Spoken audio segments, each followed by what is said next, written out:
वाणी राजा चंदूलाल का संवाद चल रहा है। महाराज राजा चंदूलाल के संवाद के माध्यम से हमें समझा रहे हैं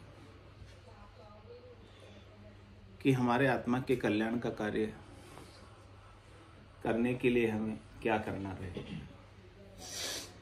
क्या घर छोड़ के, काम धंधा छोड़ के, घर गृहस्थी छोड़ के जंगल में जाना रहेगा या घर बैठे ही हमारा काम हो जाएगा। तो ये राजा के मन में भी प्रश्न था। तो राजा ने महाराज से पूछा और महाराज ने दृष्टांत देकर समझाया कि देखो, विश्वामित्र जी तो तपस्वी थे, जंगल में रहते थे, सन्यासी थे और उन्होंने तो 60,000 वर्षों की तपस्या की। और वशिष्ठ मुनि गृहस्थ थे, उनके 60 पुत्र थे। और दोनों का जब मेल मिलाप हुआ, दोनों जब आपस में ज्ञान चर्चा के लिए मिले, सत्संग चर्चा के लिए मिले, तो विश्वामित्र जी ने अपनी आदि तपस्या 30,000 वर्षों की तपस्या वशिष्ठ मुनि को भेंट में दी और उसके बदले में वशिष्ठ मुनि ने विश्वामित्र जी को एक पल सत की संगत दी। एक पल की, कह रहे सत की संगत को पाने के लिए एक पल लगता है या एक पल से भी कम समय लगता है, उससे भी ज्यादा समय लगता नहीं। तो ऐसे ब्रह्म ज्ञान की, तत्व ज्ञान की, सार तत्व की बात वशिष्ठ मुनि ने विश्वामित्र जी को एक पल की संगत के माध्यम से उन्हें सत का बोध करा। तो विश्वामित्र जी को ये बात अच्छी नहीं लगी। कहा, प्रीत गटी हर मन पिछतायो, समझो नहीं विष्णु समझायो। हर की माया तोय भरमावे, जाय शेष पे न्याव चुकावे। भगवान विष्णु ने भी विश्वामित्र जी को समझाने की कोशिश की कि देखो, एक पल की जो ब्रह्म की, तत्व की, सार चीज की संगत है, वो 60,000 30,000 वर्षों की तपस्या से भी अधिक है। यानी इतनी सारी तपस्या भी उसके सामने फेल है। ये बात भगवान विष्णु ने भी विश्वामित्र जी को समझाने का प्रयास किया, लेकिन उनको तो तपस्या का जोर था, तपस्या का बल था, तपस्या का अहम था, तपस्या का अभिमान था, तपस्या का घमंड था, तपस्या का गरूर था। यानी अहंकार, अभिमान, गरूर है अपने को, इसका मतलब हरि की माया ने अपने को भरमाया हुआ है, हमें भ्रम में डाला हुआ है, तभी हमें अभिमान हो सकता है। बिना माया के भ्रम में डाले हमें अभिमान होता ही नहीं।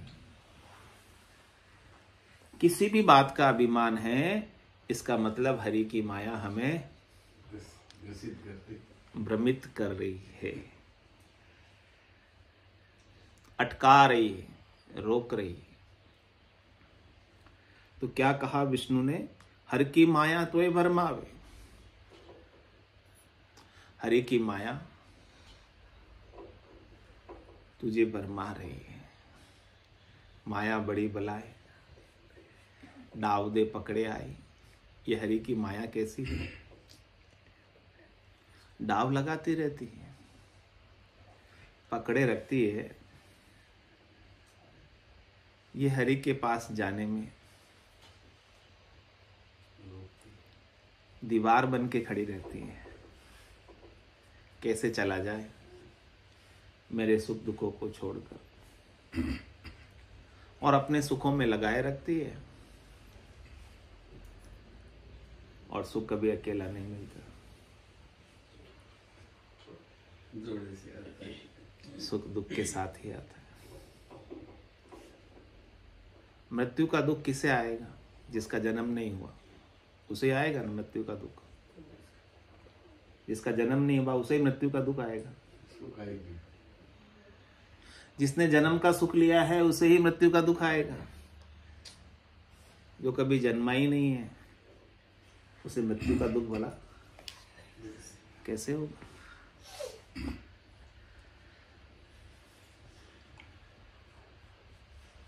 तो सुख और दुख दोनों जोड़े से, द्वैत में, द्वंद्व में, अद्वैत में न सुख है और न दुख है। कह रहे कि हरि की माया तोय भरमावे, हरि की माया तुझे भ्रमित किए हुए है। जाए शेष पर न्याव चुकावे। बोले आप शेष जी के पास चले जाओ, हमारे से नहीं समझते हो तो आपको शेष जी समझा देंगे। शेष जी भजनानंदी है, उन्होंने अपने सिर के ऊपर 50 करोड़ योजन लंबी चौड़ी क्षेत्रफल वाली धरती का भार उठा रखा है, फिर भी मस्त है,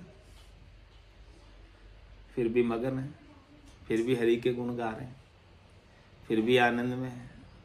इतना भार माथे पर होने के बावजूद भी कोई भला कैसे आनंद में रह सकता है? हमें तो थोड़ा सा घर का भार ही बहुत भारी लगता है। तो कह रहे शेष जी के पास जाकर अपना न्याय चुकाया हो। शेष जी के माथे पे तो पूरी धरती का भार है, वो तो दूरी में ही खड़े ना, पूरी धरती उनके ऊपर टिकी हुई है, वो दूरी है।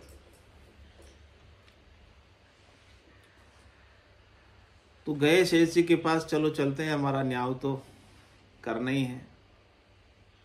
अब अड़बी पड़ गई तो कुछ न कुछ समाधान तो करना ही पड़ेगा, बिना समाधान के तो काम होएगा नहीं। तो शेष जी महाराज ने बोला कि मैं तुम्हारा न्याय तो कर दूंगा, पर एक काम करो। धारो धरण शेष यू बोलिया, तब के जोर ब्रह्मांड तोलिया। तुम थोड़ी देर के लिए, जब तक मैं तुम्हारा न्याय करूं, उतनी देर के लिए तुम अपने तपस्या के बल से, जो तुम्हारे पास 30,000 वर्ष की तपस्या बची हुई है, 30 तो तुमने दे दी, 30 बची हुई है,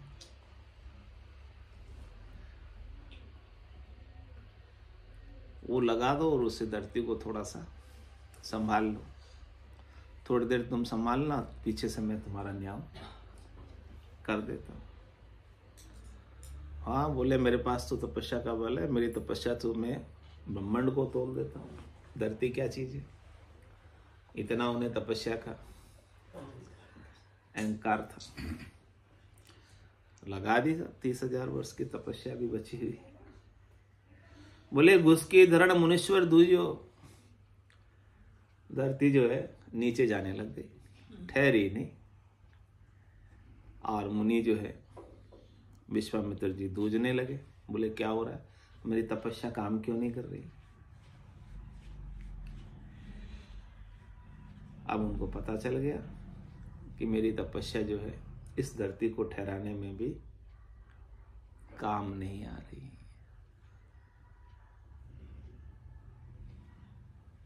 तो फिर बोले कि फिर अब उन्होंने वशिष्ठ मुनि को बोला, तो उन्हें सत का जोर लगाया। जो लव मात्र के सत्संग का फल वशिष्ठ मुनि ने विश्वामित्र जी को दिया था, जो उनके पास था, 30,000 वर्ष की तपस्या से तो ठहरी नहीं, फिर जो गिफ्ट में मिली थी लव मात्र की सत्संग, बोले उसको उपयोग करके देखते हैं, उसको लगा के देखते हैं, उसको आजमा के देखते हैं। तो उसको लगाया और धरती स्थिर हो ठहर गई।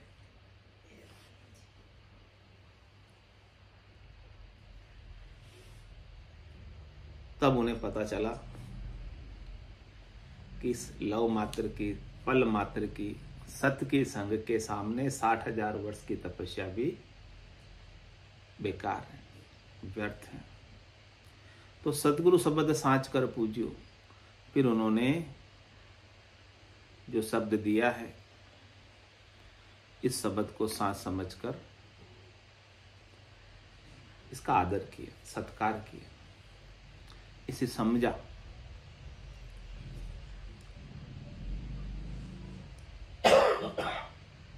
हमें भी वही समझना है कि करने क्रिया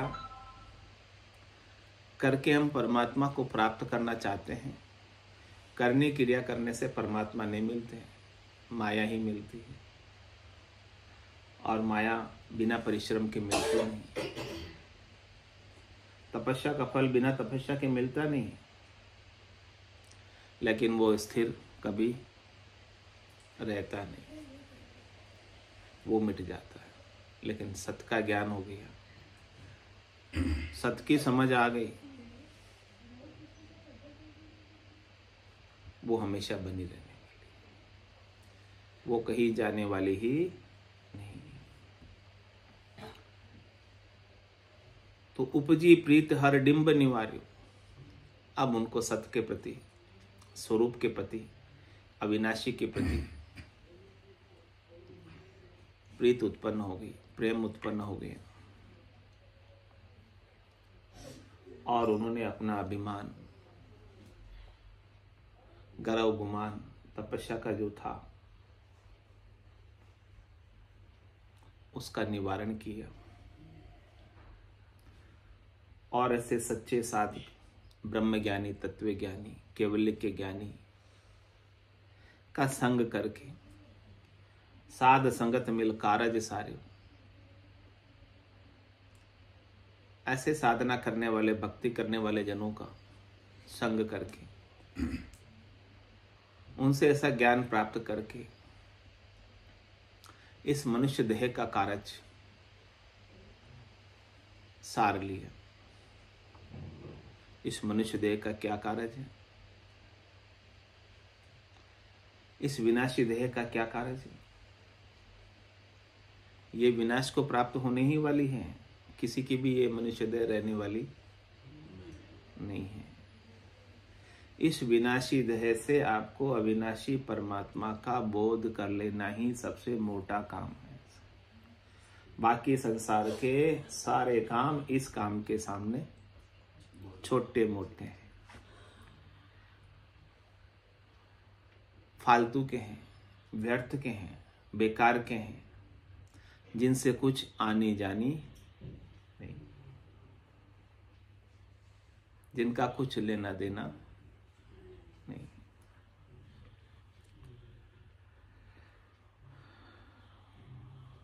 तो अपने को भी अपना कार्य सद्गुरु के ज्ञान से सार लेना है।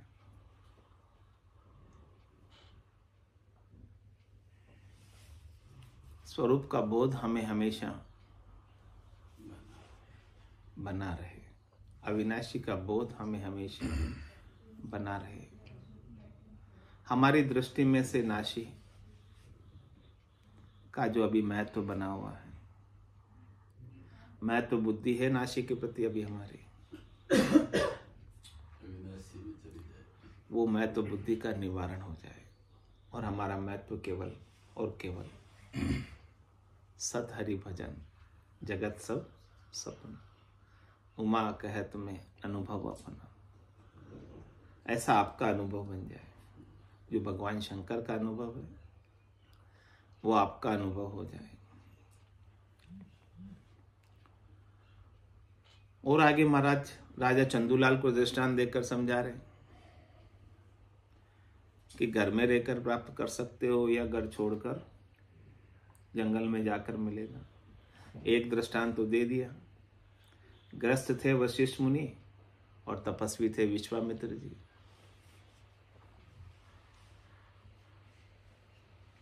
और आगे दृष्टांत देकर समझा रहे हैं। गृह में हूं तो जनक विदेही, राजा जनक थे, राजकाज करते थे, महलों में रहते थे। और कह रहे सुखदेव जोगी परम से नहीं, और सुखदेव मुनि थे, जोगी थे।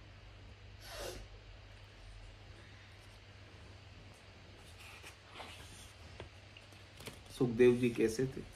त्यागी तपी सदा वनवासी। उन्होंने जन्मते ही माया का त्याग करके घर से निकल गए। पहले बार तो 12 बरस तक ही गर्भ में रहे, 9 महीने नहीं रहे, 12 साल तक। उसके बाद जन्मते ही माया छोड़कर वन में चले। त्यागी तपी सदा वनवासी, यानी शुरू से ही वो वनवासी रहे। जन्मत ग्रह यू भयो उदासी, जन्म से ही वो ग्रस्त से उदासीन हो गए थे। अटके विमाण व्यास के आयो। अब उनको भी इतना सब त्याग करने के बाद भी संतुष्टि नहीं हुई, संतोष नहीं हुआ।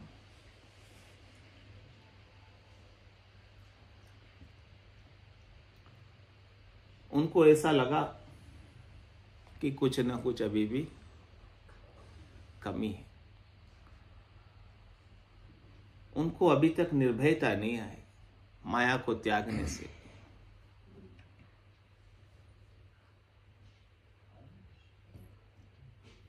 उनको ऐसा लगा इस माया के अलावा भी आगे भी कुछ पद है, वहां तक मैं नहीं पहुंच पाया। तो अटके विमान व्यास के आए। It's 8:30. उनका विमान अटका, यानी उनका जहां उनको डेस्टिनेशन पे पहुंचना था, जिस मंजिल को उन्हें पाना था, उस मंजिल तक वो नहीं पहुंच पाए। वो रास्ते में ही केवल माया को छोड़ने से अटक गए। यानी केवल माया को त्याग देने से परम पद नहीं मिल जाता।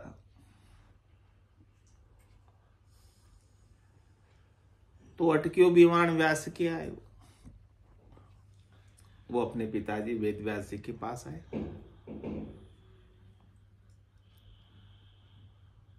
और वेद व्यास जी ने बोला, व्यास देव गुरु जनक बताए। व्यास जी ने बोला कि आप राजा जनक के पास चले जाओ, वो आपकी शंका का, वो आपके भ्रम का निवारण करेंगे, वो आपको परम पद की प्राप्ति कराएंगे, वो आपको आनंद पद की प्राप्ति कराएंगे। तो देखो, जिन्होंने जन्म से ही माया त्यागी, गर्भस्थी छोड़ी, 12 वर्ष गर्भ में रहे, ऐसे सुखदेव मुनि को ग्रस्त जैसे राजा जनक को गुरु बनाने की क्या आवश्यकता पड़ गई?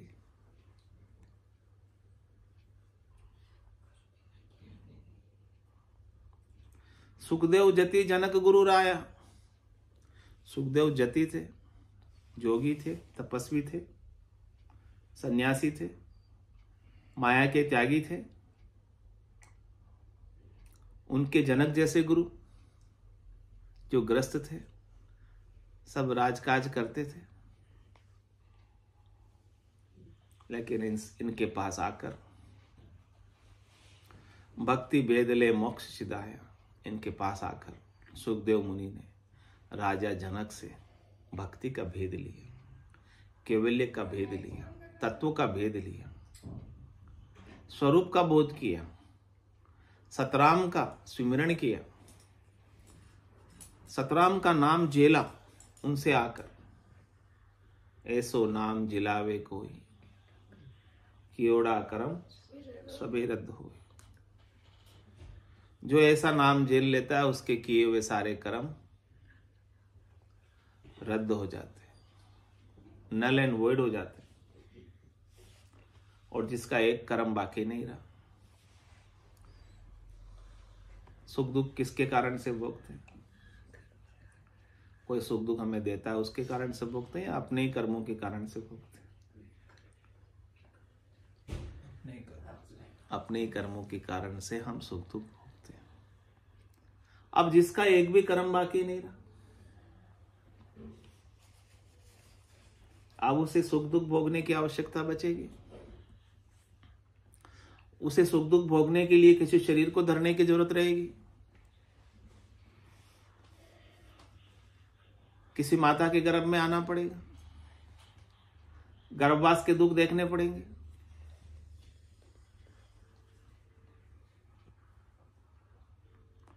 ऐसी सच्ची भक्ति का भेद देते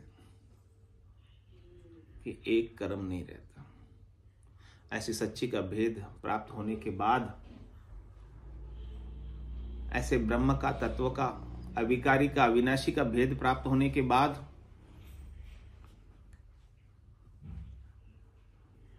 कर्म बेचारा क्या करे? कर्म तो उसके सामने क्या हो जाते हैं? लाचार हो जाते हैं, बेचारे हो जाते हैं। वो ब्रह्म ज्ञानी को, तत्व ज्ञानी को दुखी या सुखी नहीं कर सकते। कर्म अज्ञानी को ही दुखी या सुखी कर सकते। कर्म का जोर तत्व ज्ञानी के सामने नहीं चलता। कर्म का जोर अज्ञानी के सामने चलता है, अज्ञानी के ऊपर चलता है। तो कह रहे कर्म बिचारा क्या करे जे वस्त्र समूह। वो तो वस्त्रों के समान है। आपने अज्ञान अवस्था के कारण उन कर्मों को आपने अपने ऊपर आरोपित किया हुआ है, ओढ़ा हुआ है। इन कर्मों का कोई अस्तित्व नहीं है, इन कर्मों का कोई वजूद नहीं है। ये तो आपने अपने ऊपर सारे थोपे। जब तक आपको ज्ञान नहीं है तब तक आप इनको अपने ऊपर ओढ़े रखोगे। जब ज्ञान हो जाएगा,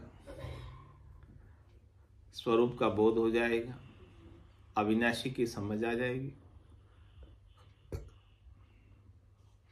भक्ति का भेद मिल जाएगा, तो ये आपके कर्म आपका कुछ भी बिगाड़ नहीं सकते। और जो जहां है वहीं से मोक्ष की प्राप्ति कर लेगा। कहीं उसे मोक्ष प्राप्त करने के लिए घर छोड़कर वन में जाना नहीं पड़ेगा। तो सुखदेव मुनि ने राजा जनक से ऐसा भक्ति का भेद ले लिया और भक्ति भेद ले मोक्ष सिधाया। मोक्ष के लिए उन्हें मरना पड़ा होगा।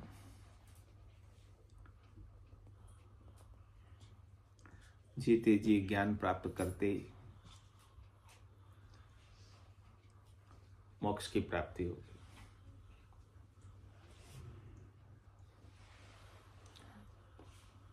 तो इसमें घर का और वन का कोई कारण नहीं।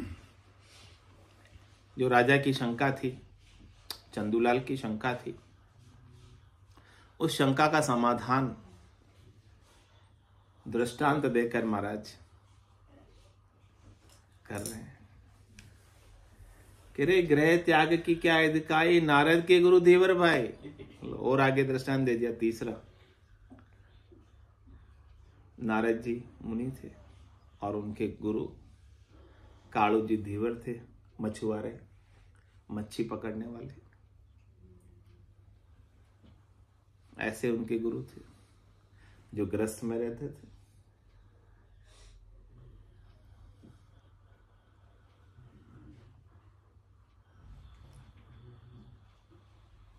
और आगे महाराज दृष्टांत देकर समझा रहे हैं।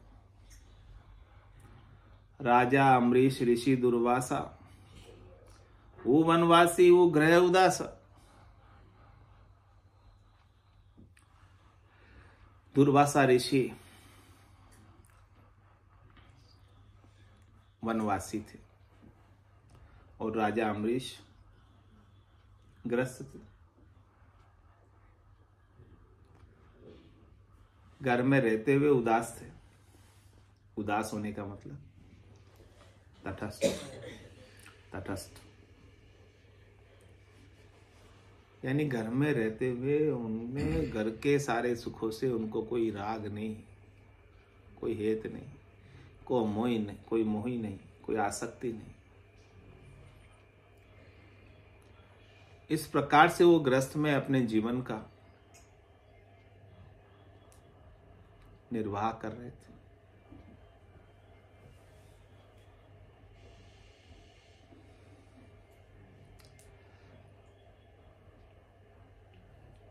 तो दियो श्राप सुदर्शन वायो, तपस्वी जो होते हैं, ऋषि जो होते हैं, उन्हें क्रोध बोध जल्दी आ जाता है। क्रोध क्यों आता है? क्योंकि उनके अहंकार के ऊपर चोट होती है। और अहंकार क्यों होता है? कोई न कोई आप अच्छी करनी करते हो, अच्छा कार्य करते हो, तो अच्छा कार्य करने से अपनी कॉलर ऊंची हो जाती कि नहीं हो जाती? अपने आप खड़ी हो जाती, ऐसे हो जाती।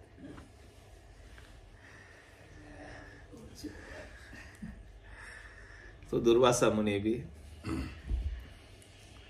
ऐसे ही उनको भी करने का, क्रिया का, करने का अहंकार हो जाता। वो भी करनी करेंगे, क्रिया करेंगे। करनी किया, कशा बो खाया, सब फलदायक, सबका फल है। और फल पाकर फूल जाते हैं, मोटे बन जाते हैं, बड़े बन जाते हैं।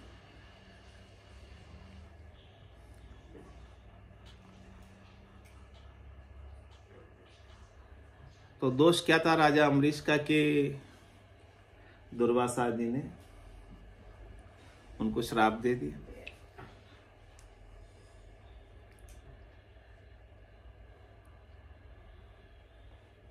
उनको वो आए थे उनके राज्य में और उनको आमंत्रण दिया था भोजन प्रसाद का। अब ऋषियों का ऐसा होता है, तपस्वियों का ऐसा होता है कि पहले हम पाएंगे और फिर बाद में ग्रस्त पाएंगे। ऐसा ही होता नियम।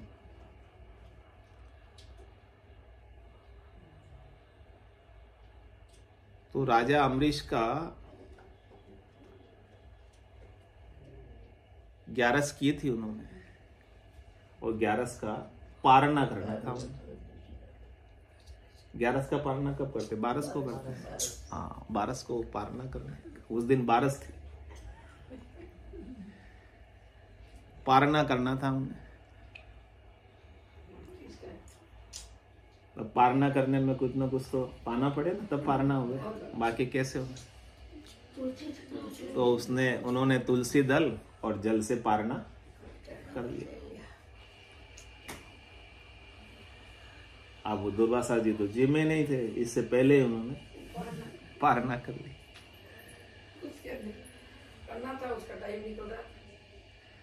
इस बात पे उनको क्रोध आ गया कि ग्रस्त हमारे से ऊंचे, ऐसा कैसे पारणा कर सकते ये? हमारे पाए बिना, हमारे भोजन प्रसाद पाए बिना कैसे कर सकते ये? इसके पर उन्होंने श्राप दे दिया। क्रोध भी फटाफट आ जाता और श्राप भी फटाफट दे देते। और राजा अम्बरीश तो भगत थे, भक्ति करते थे। उनकी रक्षा में सुदर्शन चक्र रहता था गुप्त रूप से। तो जैसे ही दुर्वासा मुनि ने श्राप दिया,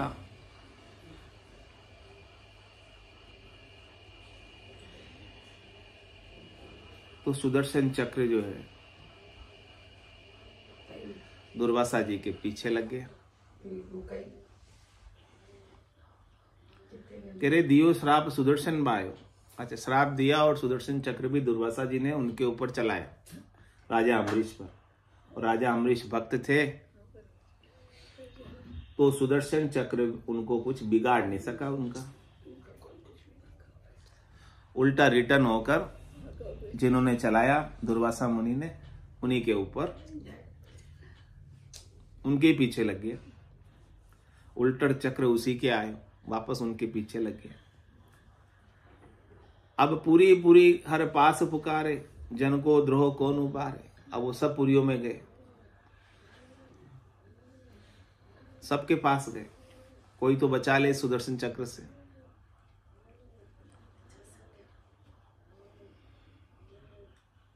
कैलाशपुरी में गए भगवान शंकर के पास, ब्रह्मा जी के पास गए ब्रह्मा जी के लोक में, विष्णु भगवान के पास गए बैकुंठ में,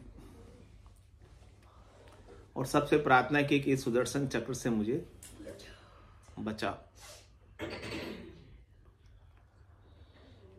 लेकिन किसी से वो बच नहीं पाए। क्या बोले? जाओ ऋषि राजा के पासा। हे दुर्वासा जी, आप अम्बरीश राजा के पास जाओ। वो भगत है, वो सरल हृदय के हैं। आपने उनके ऊपर सुदर्शन चक्र चलाया, आपने उनको श्राप दिया, फिर भी वो आपको बचा सकते हैं। भक्त कैसे होते हैं? भक्त का हृदय कैसा होता है?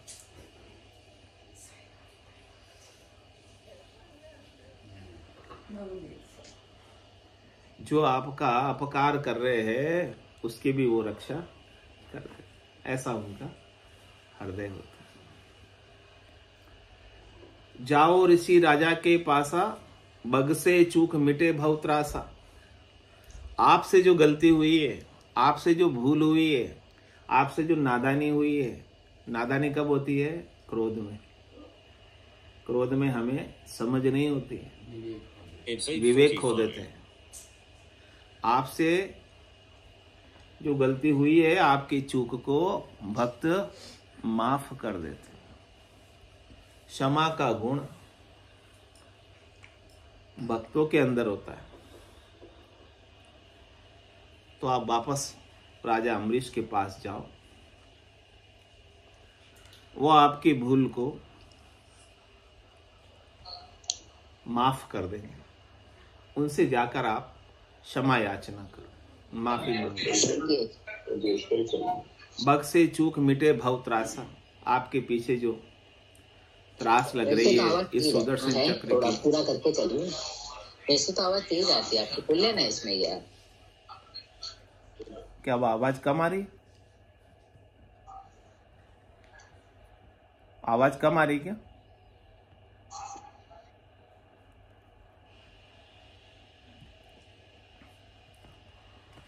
बग से चूक मिटे भव त्रासा। जो त्रास आपकी सुदर्शन चक्र की लग रही है वो मिट जाएगी, और हम सब जीवों को भी त्रास लग रही है इस भवसागर की, वो भी भक्तों के पास, भक्तों के ज्ञान को धारण करके, भक्ति करने वाले जनों के ज्ञान को धारण करके, उनका शरणा लेकर, ऐसे ज्ञान को जब हम स्वीकार कर लेते हैं तो हमारी भी त्रास, भवसागर की त्रास भी, आदि व्याधि उपाधि, शरीर के ताप, मन के ताप, आत्मा के ताप भी तत्व के ज्ञान से, केवल्य के ज्ञान से, स्वरूप के बोध से, अविनाशी के बोध से मिट जाती है। बोलो राम सद्गुरु देव जी महाराज ने,